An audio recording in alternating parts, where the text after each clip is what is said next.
Tudo bom? Primeiro ano, é um prazer estar com vocês aqui novamente, tá? Vamos continuar nossos estudos que o tempo não pode parar, tá? Meninos, então olha só, continuar falando sobre barroco, e agora eu quero que vocês abram o livro de vocês, tá? E nós iremos falar, o capítulo deixa eu ver qual a unidade do barroco aqui, qual o capítulo certinho, tá?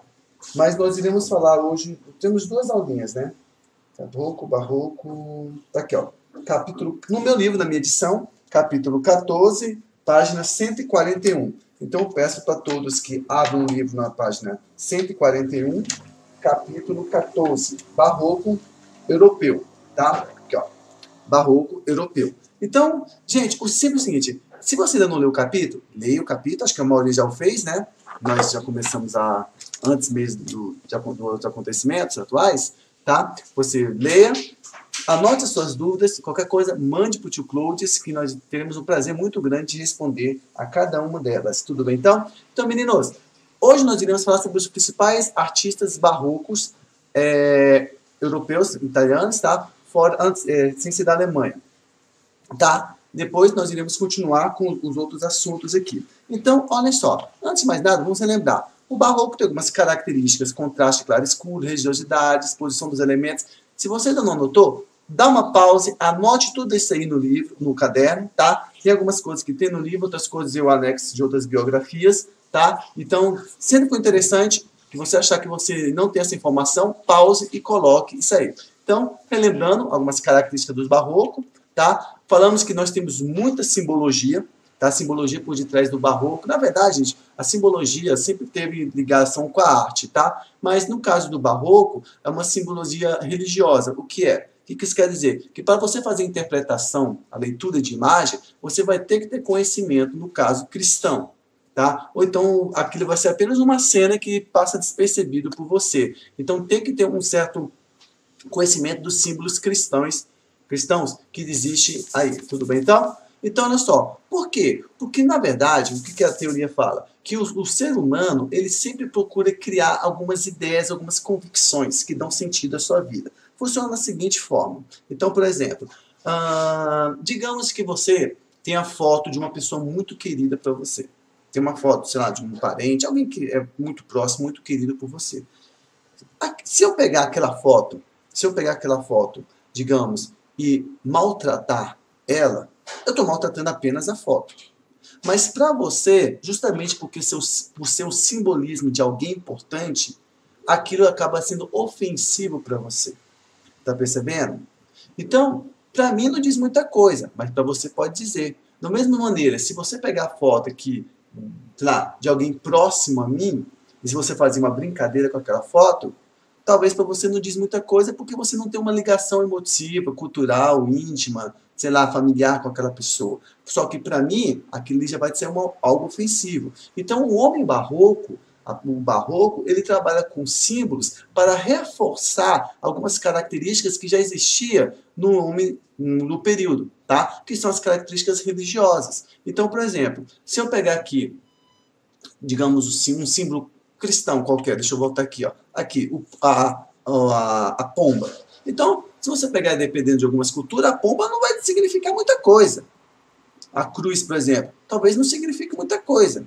Por exemplo, mas para a cultura que a gente está, a cruz já tem um significado, tá? Então, por isso que tem vários e vários cruzes no lugar do mundo, mas tem significado diferente. Então o barroco, ele trabalha muito com essa questão do simbolismo, tudo bem?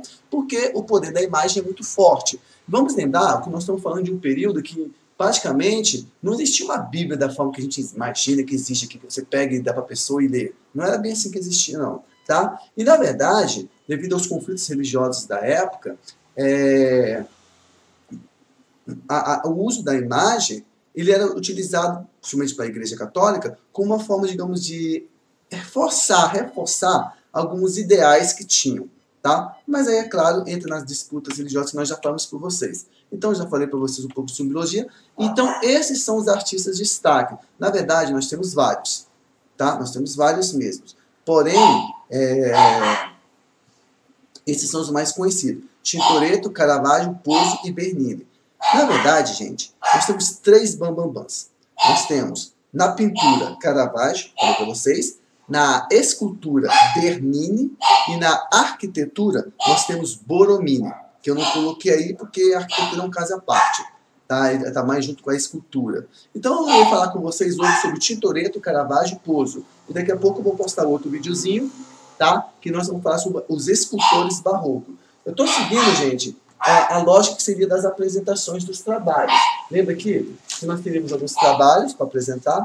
Ó, principais barrocos, principais escultores, barroco alemão, barroco no Brasil. Então, devido à situação, então já vou adiantando aqui umas características. O grupo fique tranquilo, porque, em tese, nós temos que modificar o planejamento, tudo bem? Então, olha só, meninos, Tintoretto. Tintoretto é um caso interessante, porque ele é um camarada que ele começa no Renascimento e ele termina no Barroco. Claude, o que quer dizer isso?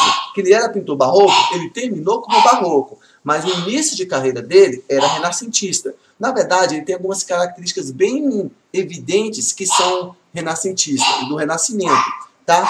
Principalmente a questão da forma que ele apresenta o corpo humano, tá? Então, o Tintoretto, olha lá, é um pintor final do Renascimento, considerado assim como Michelangelo um precursor do Barroco. Então, ele tem algumas características que os pintores barrocos depois vão seguir, tá? Então, os principais temas dele são religiosos, mitológicos e retratos. Eu pergunto para vocês, raciocinem comigo. Poxa, ele é barroco. Mas por que tem então mitológicos e retrato? Simples, porque os mitológicos e os retratos dizem respeito também ao período renascentista. Então, quando eu falo de Tintoretto, eu estou falando de um artista que pegou a fase final do Renascimento, mas continuou o seu trabalho no Barroco. Então, ele vai ser o quê? Vai beber das duas fontes. Então, por isso que algumas pinturas dele vão ter características evidentemente barrocas e outras evidentemente o quê? Renascentistas. Estão acompanhando? Então, esse aí é o Tintoretto, tá? Então, olha só, uma característica dele. Observe bem essa pintura. Vocês estão percebendo que é uma mulher apresentando a nudez do seio, ela está com o rosto um pouco de perfil, o fundo quase neutro, assim, praticamente não existe o fundo, apenas a parede pintada, e algumas características. Por quê? Porque o Tintoretto ele tinha uma forma de organização dos elementos, do que ele julgava mais importante e do que ele julgava menos importante. Então, olha só, dá uma pausezinha aí e leia o que o texto está colocando para a gente. Tá? Dá uma pausa e leia. O que ele colocou? Ele colocou o seguinte, que os pequenos detalhes devem ser vistos o quê? Por último. E que o corpo deve chamar mais atenção do que o quê? O rosto. Então, por quê? Porque ele tem características renascentistas. O Renascimento, devido à sua influência greco-romana do período clássico, o que esses camaradas estavam fazendo? Eles buscavam algumas inspirações gregas. E os gregos, eles valorizavam bastante o corpo humano. Tá? A perfeição idealizada, aquela perfeição do homem ideal, da pessoa ideal, do corpo ideal. Então o Tintoretto, ele não vai abandonar isso. Ele vai tentar apresentar uma característica na pintura onde o corpo deve chamar mais atenção do que o rosto. Então, neste caso aqui, ele deu um destaque, pode ver que a claridade da pintura está muito mais forte nessa região do busto da mulher do que necessariamente do rosto. Talvez se ele tivesse colocado ela olhando para a pessoa, para o observador, o impacto tivesse sido maior, mas não é o que acontece. Aí ele também colocou o quê? Que os pequenos detalhes devem ser vistos o quê? Por último. Então você pega os maiores detalhes e à medida que esses detalhes vão ficando menor, vocês vão vendo por último, por último, por último, até chegar no menor dos detalhes. E o corpo humano, no caso o corpo da mulher, nesse exemplo, deve chamar mais atenção do que o rosto em si. Então olha também o que ele coloca. Anatomia, no caso da anatomia, então ele valorizava a anatomia, coisa comum que nos pintores renascentistas. Continuando. Gente, olha essa pintura que bacana. Eu acho ela genial. Muito bonita mesmo. Assim como o Michelangelo, o Tintoretto também fazia algumas pinturas assim de painéis, coisas do tipo. Tá? Se você analisar bem, essa pintura ela foi composta de uma maneira espiral. Ó, como se fosse isso aqui, uma espiral.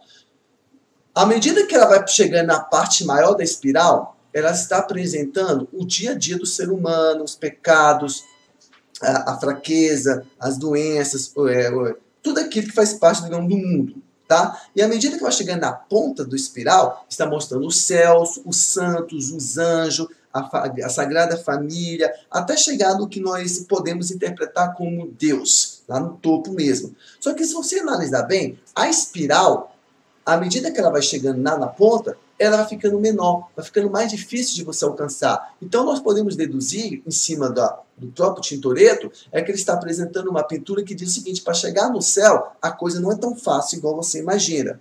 A maior base das pessoas, elas ficam aonde? Aqui no chão, no que sejam os desejos humanos, os desejos mundanos, aquela coisa toda. E poucos conseguirão atingir o quê? O céu, que justamente é uma subida difícil.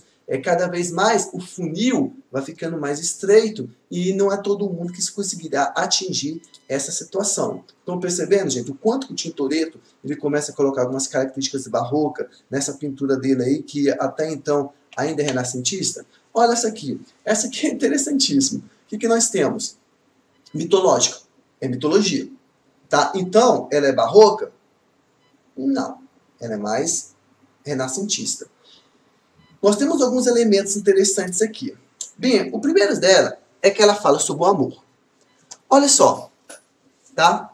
Nós temos aqui, se eu não me engano, é o deus grego, se eu não me engano, é Hefestos, eu esqueci o nome. O camarada que fazia os raios, que ficava lá fazendo os raios, forjando os raios para Zeus. Esse camarada, mitologicamente, ele é caracterizado, ele é desenhado, ele é ilustrado como um camarada de um corpo feio, ele não é uma pessoa bonita, o corpo dele é queimado, ele anda corcunda, ele tem uma pele escura. Então, digamos, ele não possui algumas características vistas pelos gregos que o caracterizavam como uma pessoa bonita, um corpo perfeito. Mas ele era muito amigo de Zeus. Então, o que o Zeus vai fazer? Como é muito amigo dele, ele vai dar para esse camarada uma mulher belíssima, que no caso é essa aí. Se eu não me engano é Vênus, que tem a Afrodite romana e a Vênus grega. Eu não sei qual me falta a memória aqui, eu acho que é a Vênus, né? Nascimento de Vênus, é essa mesmo. Então, aí ela coloca a Vênus como esposa do Hefestos, que é esse aí. Só que, olha que interessante. O Hefesto chegou num dia cansado, ele trabalhou, ele começou a forjar um bocado de armas, armadura, escudo, relâmpago para os deuses. Ele é um camarada que trabalhava demais na fornalha. Então ele chegou cansado em casa, e o que ele quer? Ele quer receber o amor da esposa, ele quer receber o amor da mulher que Zeus deu para ela. E quando ele chega em casa, o que ele percebe? Que ela está nua. Então ele pensa consigo mesmo: nossa, que esposinha bacana, tá? Já está me esperando nua lá, ela quer o meu amor e eu quero o amor dela. Só que se você perceber, ele está o quê? Retirando, está desnudando o corpo dela, está tirando o lençol, aqui, vou chamar aqui assim, tá? Só que o que ela está fazendo? Ela está se cobrindo. Enquanto ele tenta tirar, revelar a nudez dela, ela está o quê? Se cobrindo. Aí você questiona: ué, de coisa, mas por que ela está se cobrindo? O que está acontecendo? Na verdade, ela está querendo o amor. Ela, na verdade, estava tendo amor. Mas ela não quer o amor dele. Ela quer o amor de quem? Desse camaradinho que está ali debaixo da cama, com a cabecinha escondida, ou com o corpo escondido, só a cabecinha do lado de fora. Estão percebendo? Esse camarada é o camarada que ela quer amar. Então ela não deseja o amor do Hefesto. Então vocês estão percebendo que interessante a situação? E a única pessoa que nós temos aqui que está a par de tudo é o cachorrinho. O cachorrinho que está latindo lá para ele, só que o camarada do coitadinho do Hefesto, ele não está nem aí, não está ligando, ele nem percebe a voz da razão. Tudo isso é culpa daquele camaradinho, daquele bebezinho lá, que nós temos o quê? O Cupido. Tá? Quando nós estiver falando sobre a aula de romantismo, então nós falamos um pouco sobre esses mitos aí de Eros, o mito do amor e tudo mais. Mas olha que interessante essa pintura do Tintoretto. Essa aqui já é um pouquinho diferente também. Já é bem barroca. Vocês estão vendo que já temos uma iluminação que não é física. A iluminação está saindo da cabeça de Cristo e está iluminando essas duas mulheres. Só que nós temos uma característica interessante, já que o cenário é um pouco mais escuro. Tá? Algumas pessoas estão mais escuras, que é um elemento barroco que indica o pecado. Olha só, Cristo está ali, o Salvador está ali conversando com as pessoas. Somente todo mundo ali, somente duas pessoas estão conversando, estão prestando atenção, estão entendendo. Tanto que as duas estão iluminadas. Pode ver, se você prestar atenção, você é capaz de criar um triângulo na iluminação da cabeça de Cristo e o busto das duas mulheres, que seria o coração, que está tocando a elas. Aquele camaradinha lá atrás está o quê, ó? Com os braços cruzados, como se ele tivesse, ó, eu estou sentado aqui, mas não estou escutando nada, se eu estou escutando, eu estou achando uma bobeira e tudo mais, sabe? E nós temos mais um casal ali atrás, que não está prestando atenção, eles têm mais coisa para fazer, uma menina lá no fundo, que está muito mais preocupada com o quê? Com o trabalho. Então, o Salvador apareceu, Cristo apareceu, só que somente duas pessoas aí no ambiente conseguiram prestar atenção. Quem tem ouvido, que ouça. Por quê? Porque a outra parte iluminada é lá no fundo, que estão os apóstolos. Então, com certeza, Cristo está aqui para resgatar essas meninas, para ir com ele para a salvação, tirar eles desse mundo fechado e levar eles para aquela região que seriam os apóstolos, ou o caminho que ele quer apresentar para as duas. Estão percebendo que é necessário você ter uma certa leitura interpretativa, uma leitura de simbolismo religioso para você entender a pintura no Tintoretto? Essa aqui é uma casa interessante também. Olha só, nós temos aqui a representação de uma pessoa que morreu, só que está vindo um anjo ressuscitar. Estão percebendo? Então, existem todas umas características aí que nós podemos falar sobre a pintura barroca do caso de Tintoretto. Ó, essa aqui, basicamente, já é bem barroca mesmo. Nós temos aqui a questão de Adão e Eva. Eva está oferecendo a Adão o pecado, representado aqui o quê? Pela maçã, pela fruta. E o Adão está assim meio que não. Só que olha que interessante. A iluminação no corpo dos dois está diminuindo. Enquanto a escuridão aqui do cenário já está o quê? Ficando cada vez maior. Então o pecado está pegando tudo, enquanto o corpo dos dois, que era puro, que eram puros, né, começa a perder essa característica aí. Pode perceber que nós temos aqui Eva escondendo a área genitália, o seu sexo.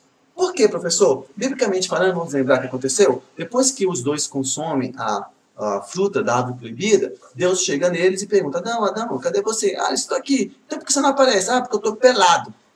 Aí eu estou com vergonha. E quem disse que você está pelado? Por que você está com vergonha? Aí Deus percebe que ele acabou comendo o que não deveria. Então aqui o Tintoretto, ele colocou essa característica do quadro escuro e colocou também essa folha aqui tampando o sexo da Eva, indicando que ela já está no pecado, tá? já está com vergonha de si mesma, só que ela está passando esse pecado também para o Adão. Tudo bem? Então é uma leitura muito fantástica. Gente, Caravaggio é o cara. Caravaggio é o cara. Eu disse para vocês, nós temos 3 bambams no Barroco. Caravaggio na pintura, Bernini na escultura e Borromini na arquitetura. Mas o Caravaggio é um caso à parte. Antes de mais nada, o Caravaggio, ele não era uma pessoa muito boa. Não sei se eu falei para vocês. Ele não era uma pessoa muito boa. O Caravaggio era metido em encrenca, ele era assassino, ele matou pessoas, tá? Ele vivia preso, ele tinha, digamos, ele tinha muitos pontos negativos, extremamente negativos. Autorretrato dele. Então, ele é um cara assim que ele se encontra assim, sabe? Só que, artisticamente, o Caravaggio era monstro no sentido literal da palavra.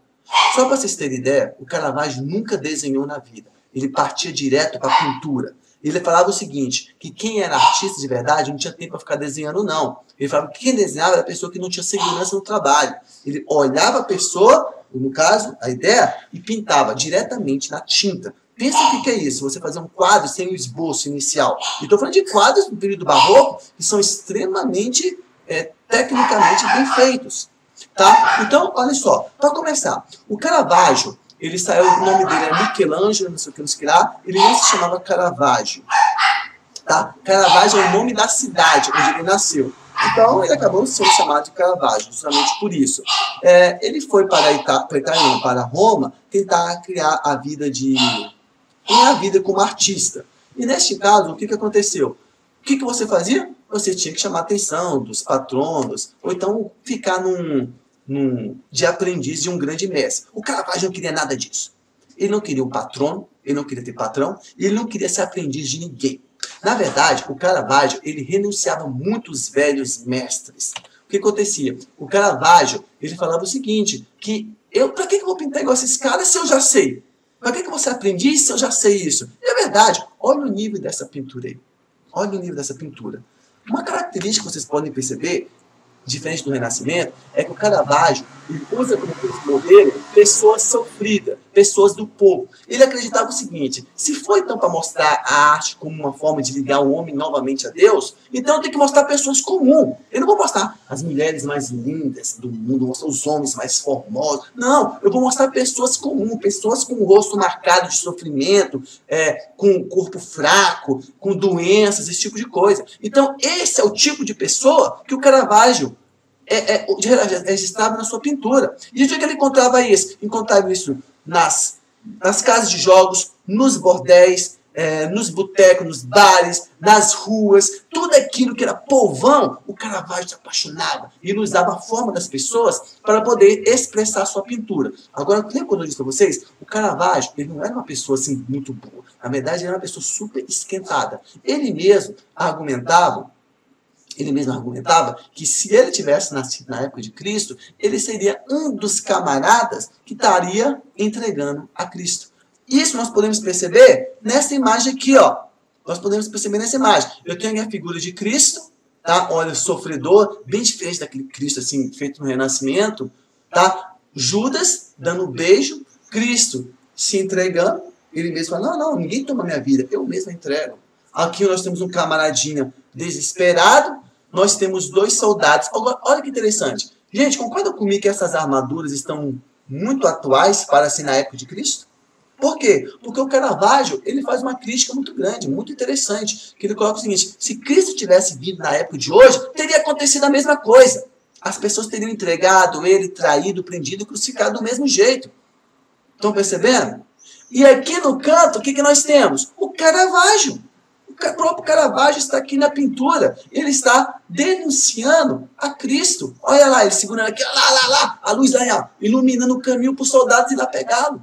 Então, gente, o Caravaggio, ele sabia que ele era uma pessoa que, digamos, não era de boa índole. Ele mesmo sabia que ele, vamos dizer assim, não era uma boa pessoa. Tanto que aquele morreu assassinado. Tá? E ele acreditava que uma das formas de talvez ele conseguir o perdão divino era por meio da pintura. Então ele pintava muitas cenas religiosas belíssimas, bonitas, tal como essa aqui, ó. Vocês estão percebendo? Olha só, novamente o fundo extremamente escuro, a iluminação do corpo, tudo isso, tá? Essa aqui ele fez quando era novo, aprendiz ainda, ou quando ele começou a carreira, né? Já que ele não se via como aprendiz. É uma releitura que ele fez da obra do Santa Ceia, do Leonardo da Vinci. Só que ele mudou completamente o ângulo, mudou completamente a estrutura, né? Só para vocês verem como que ele não ligava tanto assim para os velhos mestres. Essa aqui é uma pintura magnífica do Caravaggio. Gente, olha o nível dessa pintura. Se você pensar que o cara fez isso direto na tinta, olha a expressão aqui, ó, a expressão de desespero do garoto. Olha só a força assim, de seriedade desse senhor e do anjo. Qual que é a narrativa aqui? É Abraão. A história de Abraão. Bem, a história é o seguinte, né? Vamos resumir, tá? Deus pede para que o Abraão sacrifique o próprio filho para mostrar que ele tivesse fé. Claro, eu estou resumindo. Então, Abraão, é o seguinte, pega essa faca, pega o seu filho, coloque na rocha e sacrifique para mim. Beleza, Deus, eu vou fazer isso. Gente, numa situação normal, vocês acreditam que algum pai ia fazer isso? Um pai ia implorar para Deus: não, me pede outra coisa, me peça eu, me leve minha vida, mas não peça para sacrificar o meu próprio filho. Sabe? Então, Abraão, ele não faz isso. Ele fala: tudo bem, é isso que o senhor quer? Então é isso que eu vou fazer. Em nenhum momento ele questionou a Deus, em nenhum momento ele ficou em dúvida com Deus ou coisa do tipo. Pelo contrário, ele pegou o filho, colocou a mão na cabeça, fica quietinho que daqui a pouco acaba porque eu sou bom nisso. Ó, a mão que o Caravaggio colocou nele é uma mão forte, assim, ó, segurando a faca, assim, de pessoa determinada. O olhar dele é um olhar assim que fala assim: eu vou fazer isso aqui sim. Tanto que foi preciso o anjo segurar a mão dele e falar: não, calme, ô Abraão. Você já provou seu valor para Deus, você mostrou que quanto você ama e tudo mais. Não faça nada com seu filho, pelo amor de Deus, não faça nada com ele, nem toque nele. Pelo contrário, pegue esse carneiro, esse cordeiro, né, que tem aqui, vá para aquela região ali, sacrifique ele, em nome de Deus. E devido à sua Fé, vamos pensar assim, Deus vai multiplicar a sua quantidade de sementes, de filhos, no caso, igual as estrelas do céu. Então é por isso que tem esse conto. Abraão tem muitos filhos ele tem. Então, meninos, olha só como que o Caravaggio interpretou, no caso, essa passagem bíblica. Lindíssima, tá? Aqui nós temos a história do Davi e Golias. Oh, de novo, quem é o autorretrato aqui? O Caravaggio.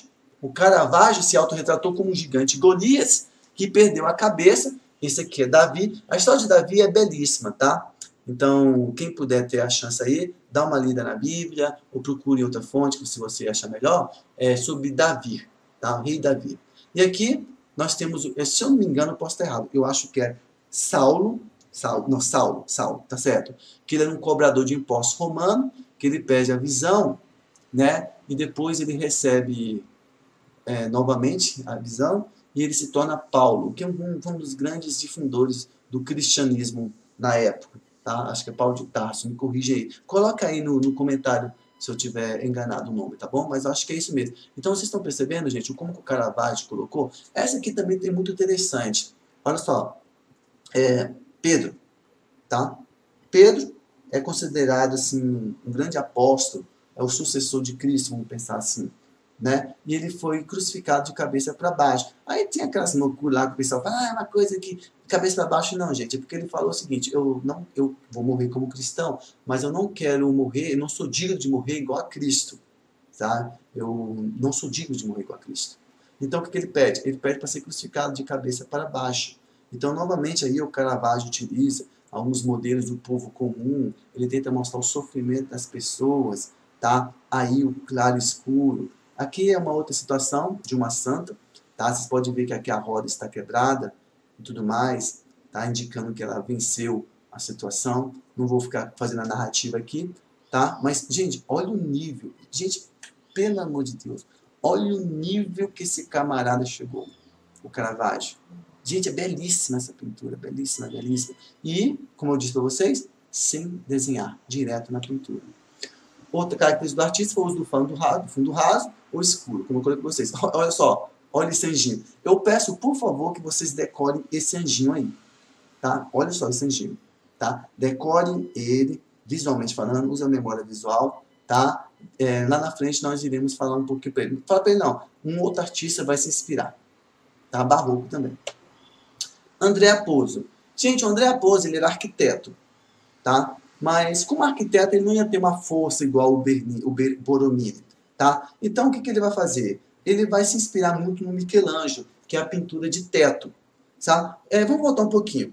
Na arquitetura barroca, as igrejas ficaram um pouquinho menor. Elas não eram tão grandes igual as góticas e não tinham aquela estrutura matemática, lógica, racional que era as renascentistas, tá? Eram, digamos, igrejas extremamente decoradas, mas não gigantescas. Não estou dizendo que eram pequenas, mas em comparação com as outras, talvez elas fossem um pouco menor. Então, o André Apozzo, como arquiteto, ele começou a se questionar como é que eu posso fazer para dar a sensação do teto da igreja ser maior. Bem, ele não vai construir um novo teto. Então, o que ele faz? Ele vai pintar.